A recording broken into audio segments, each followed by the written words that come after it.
Сәлеметсіздер ме, құрметті әріптестер? Білім класс платформасынан оқушыларыңыздың тәбілдерін қалай шығарып алуға болатынын көрсетемін. Жалпы терезе ашық тұрады. Енді жоғарыдағы бас мәзірге өтесіздер. Бас мәзірде білім класс, одан мұғалімге дегенге өтесіздер. Мұғалімге дегеннен сыныптар және оқушылар деген бөлімге өтесіздер. Сынып жетекшінің сыныбы тұрады. Толығырақ бөлімін басып, сыныптың ішіне кіреді.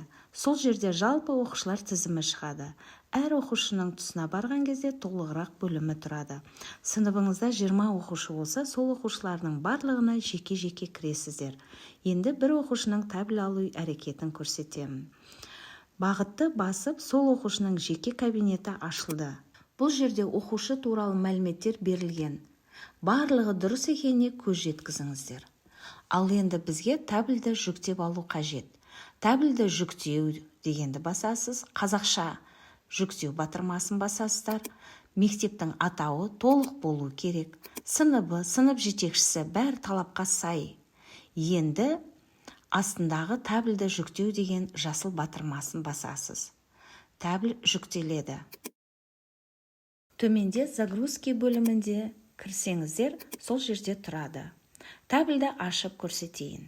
Тәбілдің толық беті бәрі дұрыс. Мектептің аты толық жазылған. Тәбіл номері хатшыдан алып толтырамыз. Оқушының аты жөні толық тұр, сыныбы жазылған. Енді екінші бетіне көшеміз. Пәндер толық енгізілген бе, бағалар толық қойылған ба, қарап шығыңыздар. Соның бәріне толық көз жеткізіп болған соң, принтерден басып шығарасыздар. Егер видео пайдалы болса, онда лайк басып, каналға жазылыңыздар.